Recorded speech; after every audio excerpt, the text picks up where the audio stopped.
Hello friend and अस्सलाम वालेकुम। Welcome to my channel. ये MGT 201 की लेक्चर सीरीज़ चल रही है। मॉड्यूल 5 है और इंट्रोडक्शन टू फाइनेंशियल स्टेटमेंट देखेंगे। अच्छा, जो अकाउंटिंग के अंदर होता है उसमें तो सारा मतलब प्रैक्टिकल फिगर्स वगैरह होती है। इसके अंदर जो यानी उसके इन डेप्थ नॉलेज के उसके अंदर क्या क्या चीज़ें आती हैं वो देखेंगे। आइए स्टार्ट करते हैं आज की वीडियो को। फाइनेंशियल स्टेटमेंट के अंदर जैसे कि फाइनेंशियल पोजीशन, कॉम्प्रिहेंसिव इनकम यानी income statement, cash flow, change in equity and notes to the account होते हैं। ठीक है।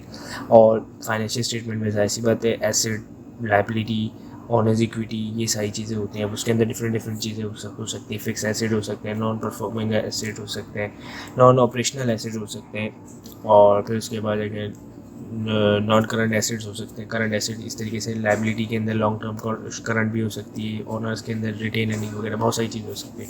और स्टेटमेंट ऑफ कॉम्प्रिहेंसिव इनकम के अंदर क्या है, रेवेन्यूज़ है, सेल्स है, ग्रॉस प्रॉफिट है।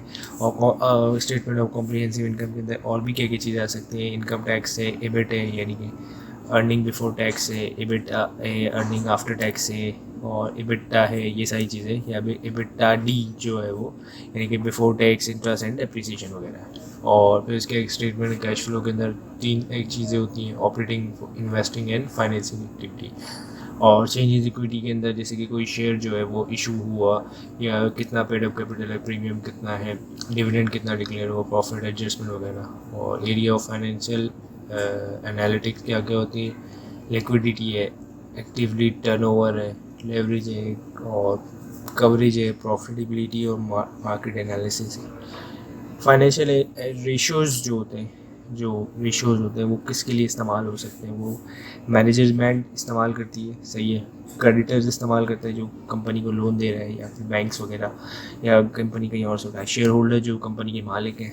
रेगुलेटरी बॉडीज़ जो है वो भी देखती हैं कि भाई कंपनीज कैसे चल रही है। जैसे होते हैं गवर्नमेंट एंटिटीज़ होती हैं, जैसे नेशनल बैंक ऑफ पाकिस्तान है, तो इनकी गवर्नमेंट परफॉर्मेंस चेक करना चाहे तो किस तरह कर सकते हैं। पोटेंशियल बिजनेस पार्टनर ये भी हो सकते हैं, कोई कोलैबोरेशन हो रही है, या कस्टमर, या फिर एनालिटिक्स, कुछ भी कर सकते हैं, कोई भी देख सकता है। और बेंचमार्क के अंदर क्या है, पास्ट परफॉर्मेंस कैसी रही, कंपनी एवरेज क्या है, इंडस्ट्री एवरेज क्या है, जनरल स्टैंडर्ड क्या है। अब जैसे पास्ट परफॉर्मेंस मतलब कंपनी जो है पिछले साल से 10 गुना प्रॉफिट ज़्यादा किया, 20 गुना किया, तो पास्ट परफॉर्मेंस देखी जा रही है। इस तरीके से कंपनी एवरेज क्या है, मतलब कंपनी ने क्या एवरेजली परफॉर्म किया।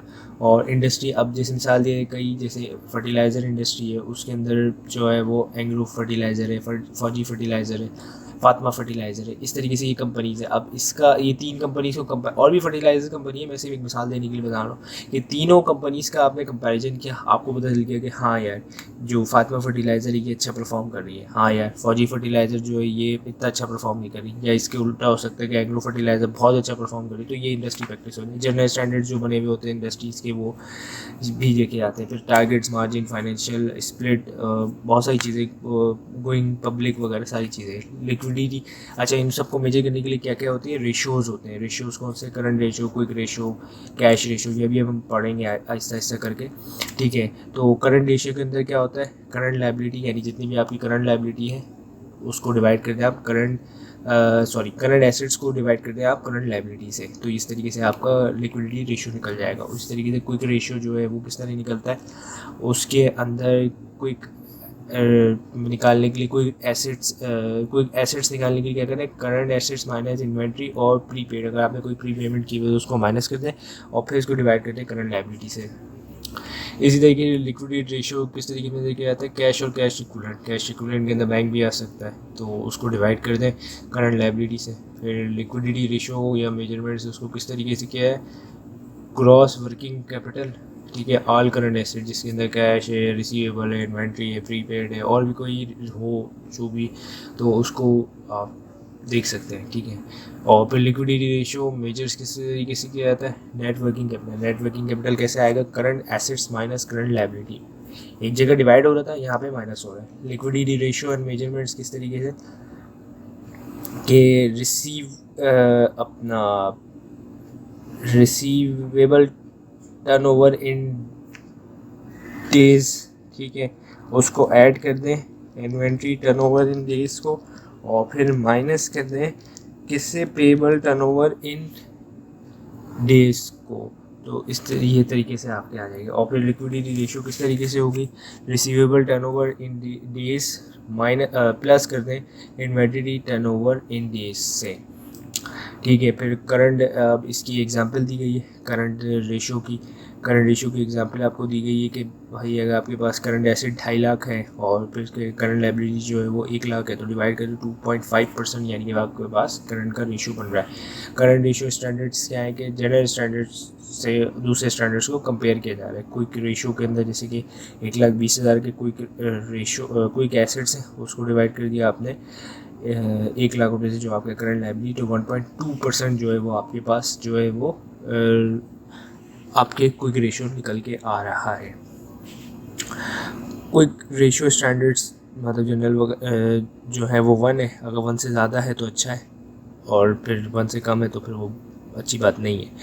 इसी तरीके से कैश रेशियो के अंदर क्या किया आपने, कैश एंड कैश इक्विवेलेंट को डिवाइड किया करंट लायबिलिटी से कर दिया 0.3, और फिर cash equivalent, cash in hand eight cash at bank और कन्वर्टेबल्स। कैश रेशियो स्टैंडर्ड क्या है, नेचर ऑफ इंडस्ट्री क्या क्या है, पास रिजल्ट दिखे जाएंगे, या फिर रेगुलेटरी बॉडी रिक्वायरमेंट क्या है, स्मूथली फंक्शंस। अब क्या है, ग्रॉस वर्किंग कैपिटल, ठीक है। तो ऑल करंट एसेट्स जिसमें क्या क्या आ रहा है, raw material, work in progress and finish goods, store and spheres है, ट्रेड डेट्स हैं, advance and prepaid and receivable, cash and cash equivalent, ठीक है। और फिर उसके बाद जाके current assets minus current liability, तो आपके नेट वर्किंग कैपिटल निकल आएगा। यानी कि अगर आपके पास करंट एसेट जो है वो 40,000 है, माइनस करते करंट लायबिलिटी 28,000, तो 12,000 जो है वो आपके पास आंसर है। और फिर रिसीवेबल रेशियो जो है, रिसीवेबल रेशियो के अंदर क्या क्या चीज़ें देखी जाती है।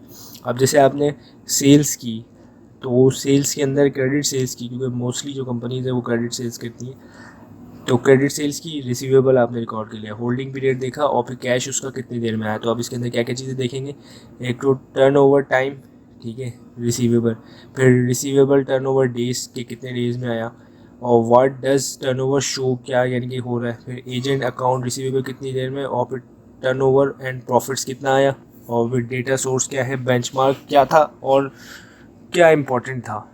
इसी तरीके से इन्वेंट्री जो है वो परचेस, यानी कि मतलब आपने उधार में ख़रीदी, होल्डिंग पीरियड कितना, सेल्स ऑफ गुड्स हुआ, फिर रिसीवेबल उसका कितने का मिला, तो विच इन्वेंट्री, कौन सी इन्वेंट्री थी, टर्नओवर इसका टाइम क्या था, टर्नओवर डेट क्या थी, what does inventory turnover ratio क्या शो कर रहा था, होल्डिंग क्या, कैरिंग कॉस्ट कितनी आई आपकी, डेटा सोर्स क्या था, और बेंचमार्क जो है इंडस्ट्री का, या फिर आपने जो बेंचमार्क बनाया है उसको मीट कर रहे हैं, या फिर इन्वेंट्री मैनेजमेंट कैसी हो रही है।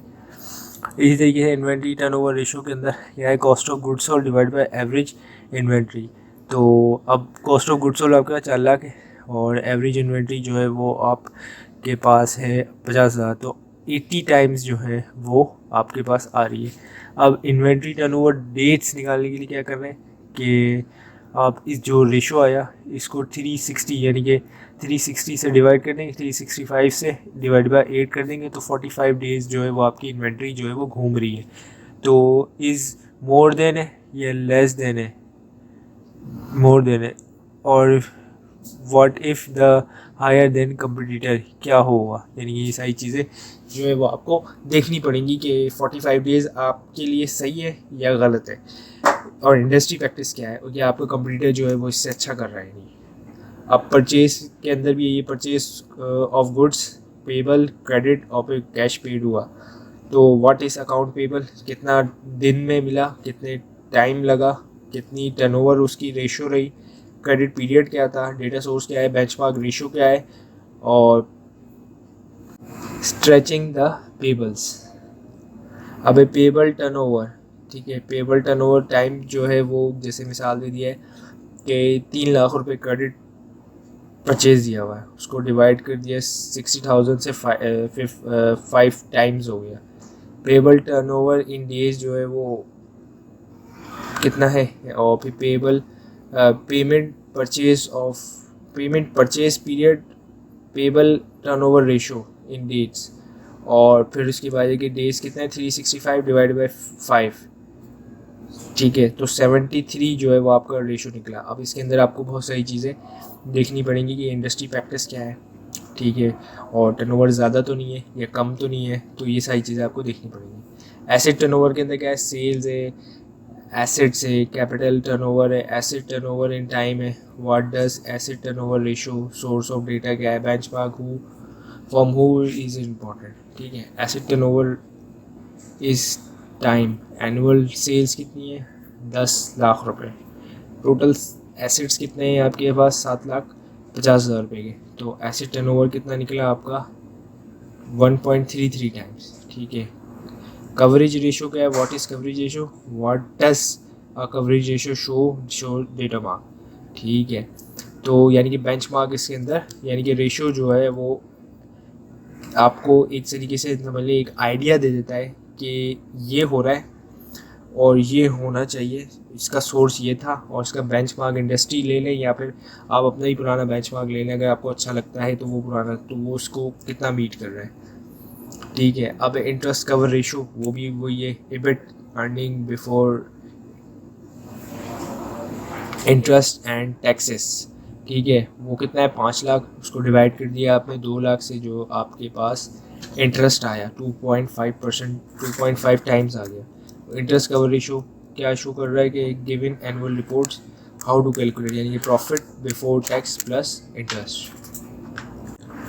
तो इंटरेस्ट कवर रेशो का सोर्स ऑफ डेटा क्या था, कैपिटल स्ट्रक्चर क्या है, हाई है, लो है, what is considered, how does show the performance of management, or why profit before tax is not used in the ratio, यानी कि क्या क्या वजूहत थी।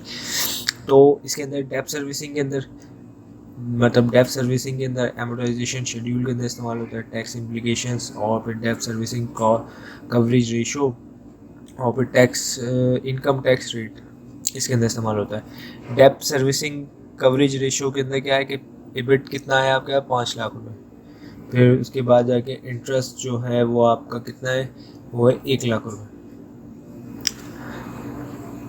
और प्रिंसिपल अमाउंट जो है पर इंस्टॉलमेंट वो कितना है, 1,10,000 रुपये, और फिर टैक्स रेट जो है वो 40% है। तो अब आपको निकालना है, तो आपने इबिट लिया 5 लाख, उसमें ऐड डिवाइड किया, और फिर इसके आगे कितना 1 लाख रुपये ऐड किया, जो आपका इंटरेस्ट था, प्रिंसिपल अमाउंट कितना 1,10,000 रुपये, फिर उसके बाद slash divide by 1 minus 0.4 tax ratio, तो वो आया 1.7। अब डेप्ट सर्विसिंग कवरेज रेशो जो है वो क्या करता है, implication, tax implication and principal repayment है, who is consider and what is the standard, is EBIT give the annual report, यानी मतलब एनुअल रिपोर्ट वगैरह में दिया जाएगा, दे भी दिया जाता है कभी कभार, कभी कभार नहीं जाता। हाउ टू कैलकुलेट ये जो हम देख चुके हैं।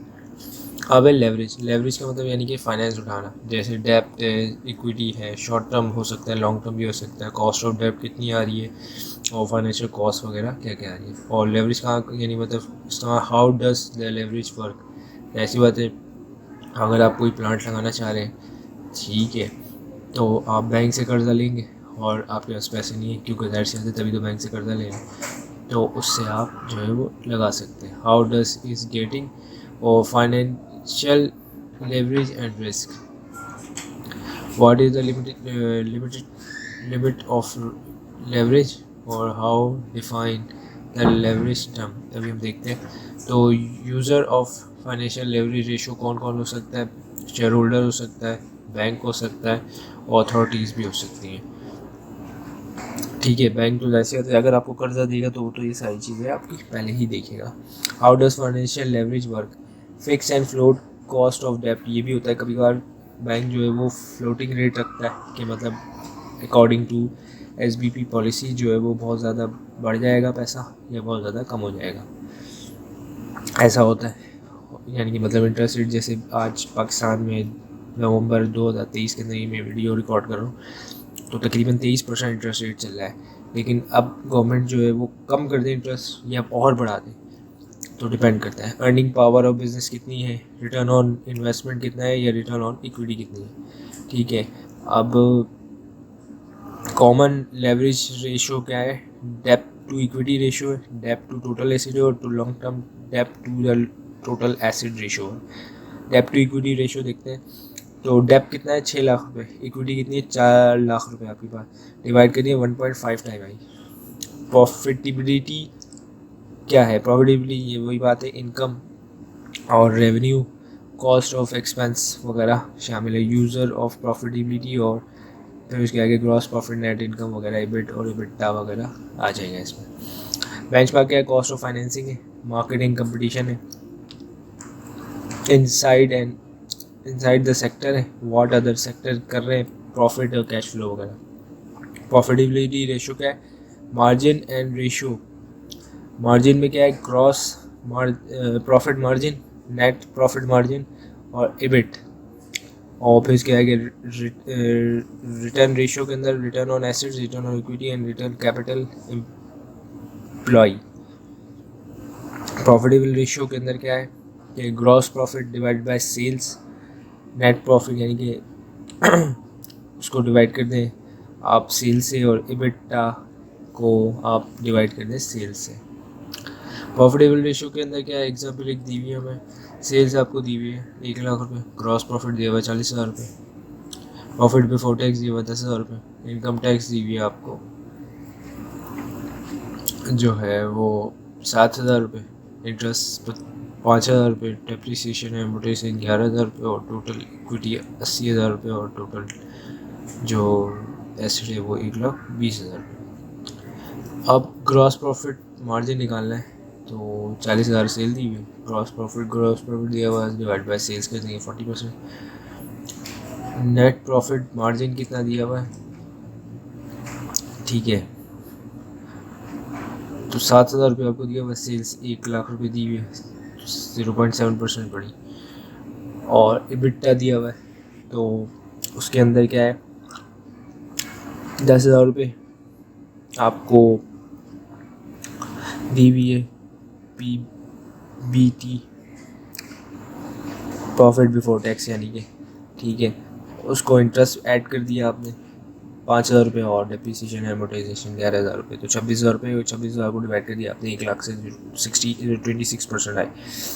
और रिटर्न ऑन एसेट्स दिया हुआ है, प्रॉफिट आफ्टर टैक्स जो दिया हुआ है 7,000 रुपये, डिवाइड करा आपने 1,20,000 रुपये से, जो टोटल एसेट्स थे, तो 5.8% आ गया। Return on equity, profit after tax दिया हुआ 7,000 रुपये, डिवाइड बाय 80,000 रुपये, 8.75 आ गया। इसे earning before tax, earning per share, EPS कहते हैं हम इनको शॉर्ट फॉर्म में। तो यानी कि मतलब एक शेयर, अब जैसे मिसाल दीजिए एक शेयर ने आपको कितना कमा कर दिया, तो अर्निंग आफ्टर टैक्स लेते हैं वो है 1 लाख रुपये, ठीक है, और फिर आउटस्टैंडिंग शेयर्स कितने हैं 2 लाख रुपए, डिवाइड कर दिया आपने, तो 0.5 रुपीज़ पर शेयर आपको कमा के दिया। अर्निंग यील्ड, EV कॉन्सेप्ट क्या है, concept of earning per share जो है वो स्टॉक प्राइस वगैरह या सोर्स ऑफ डेटा वगैरह डिपेंड। अब जैसे मिसाल दिए कई फाइनेंशियल स्टेटमेंट आप उठा के देख लें, कई कंपनीज डायरेक्ट बताती कि हमारे अर्निंग पर शेयर्स कितनी है, डायल्यूटेड भी होता है और नॉन डायल्यूटेड भी होता है। चला खैर डायल्यूटेड और नॉन डायल्यूटेड पे तो मैं नहीं जा रहा, लेकिन ये कि earning before earning per share जो है वो मोस्टली कंपनीज बताती हैं, ठीक है। EPS जैसे अब जो है वो 10 है, और प्राइस पर शेयर जो है वो 50 है, तो डिवाइड कर दिया 0.2% आया। इसी तरीके से प्राइस पर शेयर 100 है, और EPS जो है वो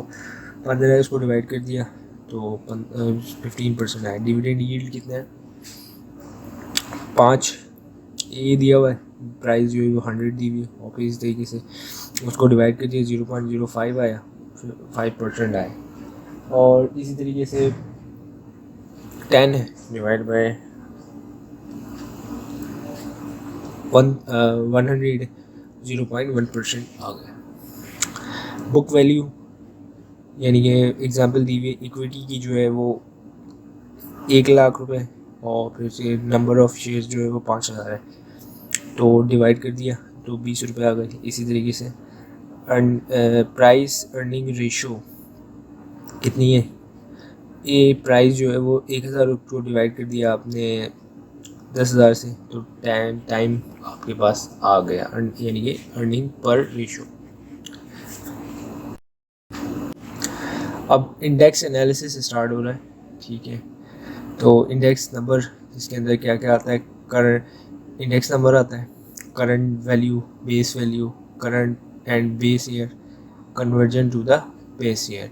ये स्टैटिस्टिक्स के अंदर ज़्यादा चीज़ें मतलब होती हैं, आपने देखा होगा इंडेक्स नंबर वगैरह, और बेस ईयर शिफ्टिंग वगैरह भी होती है। खैर हम इसको शॉर्ट देखते हैं, जिसके अंदर असर जो है, यानी कि मतलब आपने प्रॉफिट एंड लॉस के अंदर इंडेक्स एनालिसिस, जैसे कि पिछले साल से आप हमेशा कंपेयर करते हैं अपनी बैलेंस शीट को, या पिछले क्वार्टर से या पिछले मंथ से, तो उस तरीके से बैलेंस शीट को भी इस तरह कम क्या है कि फॉर्मूला क्या है इसका, convert to the base, minus कर दें किससे, 100 से, each item of current year divide by same item on the base year, यानी कि जितने करंट ईयर से करेंगे उससे सेम से कर देंगे। इंडेक्स वैल्यू कितनी है, बेस ईयर हमें कितना दिया हुआ 2010, करंट ईयर 2019, तो बेस ईयर सेल्स कितनी थी आपकी 4 लाख रुपए, ठीक है, और करंट ईयर सेल्स कितनी 5,60,000 रुपये, इसको डिवाइड कर दिया तो 40, 1,140 रुपये, 40% ये कह लें, आपके पास इंडेक्स आ गया। इसी तरीके से इसके अंदर देख लेते हैं, ठीक है। आपकी सेल्स दी हुई है, ठीक है, तो आपने उसी फॉर्मूले से, मतलब बेस ईयर जो है वो 100 रखा, और बाकी उसी फॉर्मूले को आपने इस्तेमाल करके डिवाइड किया, तो सेल जो है वो 12% बढ़ी तकरीबन, और कॉस्ट ऑफ गुड्स सोल्ड जो है वो 28%, ग्रॉस प्रॉफिट जो है वो जाहिर सी बात है जो आपका है वो 90 पे आया, कम हुआ, लेकिन ऑपरेशन एक्सपेंस भी बढ़े, प्रॉफिट बिफोर टैक्स और प्रॉफिट आफ्टर टैक्स जो है वो 72। अब ट्रेंड एनालिसिस आ रहा है, ट्रेंड के अंदर ग्राफिक्स है, टाइम पीरियड ऑफ ट्रेंड है, अपवर्ड है, डाउनवर्ड है, मेथड ऑफ प्रभावी ट्रेंड, मतलब जो आपका ट्रेंड चल रहा है कि मतलब ऊपर जा रही है सेल या नीचे गिर रही है, कितनी गिर रही है, टाइप्स ऑफ ट्रेंड एनालिसिस कितने, analysis of ratio, index statement, financial statement और कॉमन साइज स्टेटमेंट, जिसके अंदर टेबुलर है, ग्राफिक्स है, फोरकास्टिंग है, प्रिडिक्शन है, एस्टिमेशन है, फोरकास्टिंग स्टेटमेंट, फाइनेंशियल है, बजट्स वगैरह, ठीक है। अब जैसे पहले साल का रेशियो जो है 1.2, 1.3, 1.4, 1.5 और फिर 1.2 पाँचवें साल, इस तरीके से 52, 51, 52, 54, 53, 52, और इंडेक्स आपको दिया हुआ है तो 45। ये इस तरीके से देखें, इसके अंदर ट्रेंड आप चेक कर सकते हैं कि पहले 45 था, 46, 47, 48, 50% तक चले गया। अब ट्रेंड एनालिसिस स्टॉक मार्केट, ठीक है, जिसके अंदर क्या बार चार्ट होती है, लाइन चार्ट होती है, other chart, candle sticks chart वगैरह शामिल है। अब ये तो बार यानी कि मतलब आपकी चार्ट वगैरह हो गई, जिसके अंदर बार शो हो गई, यानी कि भाई 15 साल, 18 साल, इस तरीके से आपको एक तरीके से दिया हुआ है। इसके अंदर भी यही है कि भाई 40 यानी कि परसेंटेज में ले लें या फिर एक्चुअल नंबर ले लें, लेकिन आपको एक ट्रेंड पता चल रहा है कि अपवर्ड ट्रेंड जो जा रहा है, यानी आपकी जो सेल्स है वो ग्रोथ हो रही है। डिफरेंट एनालिसिस डिफाइन किया है, basic concept, user of differential analysis, drop a production line, state a new product line, ठीक है, बोरो कैश फ्रॉम इन्वेस्टर है, या फिर इन्वेस्ट इन गुड प्रोजेक्ट है, कंपेयर टू इन्वेस्ट ऑप्शन है, और फाइनेंशियल स्टेटमेंट। और रेलिवेंट कॉस्ट इसके अंदर क्या होती है, डिटरमाइनिंग कॉस्ट है, एनालिसिस है, इवेल्यूशन है। एग्जाम्पल ऑफ रेलिवेंट कॉस्ट, जिसके अपॉर्चुनिटी कॉस्ट आ रही है, आउट ऑफ पॉकेट कॉस्ट है, और फ्यूचर कैश फ्लोज वगैरह। नॉन रेलिवेंट कॉस्ट के अंदर संक कॉस्ट है, यानी जो कॉस्ट डूब गई, जनरल ओवरहेड्स हैं, या फिर डिप्रिसिएशन शामिल है। डिफरेंशियल एनालिसिस, ठीक है, अब इसके अंदर सिर्फ परसेंटेज आप निकाल लें, ठीक है, उसमें चेंजेस देख सकते हैं कि कितनी परसेंट जो है वो चेंजेस हो रही है। जैसे 50% जो है वो आपकी सेल्स चेंज हो रही है, 41% जो है तकरीबन वो cost of goods sold, gross profit 62, operating expense 12%, 147%, इस तरीके से प्रॉफिट बिफोर टैक्स चेंज हो रहा है। और ये भी वही EPS वगैरह भी वैसे ही चेंज हो रहा है। डिफरेंशियल बैलेंस शीट क्या है, comparison current asset, comparison fix asset, comparison current liability, comparison long term loan liability, comparison share holder equity और कंपैरिजन EPS। और इसके अंदर भी वही चीज़ है, चेंजेस आप देख सकते हैं कि परसेंटेजेस वाइज के कितनी कितनी चेंजेस है और इसके अंदर भी चेंजेस हैं। मैं उम्मीद करता हूँ ये आपको वीडियो हेल्प करेगी आपके एग्जामिनेशन प्रिपरेशन के लिए। Thank you for watching this video and अल्लाह हाफिज़।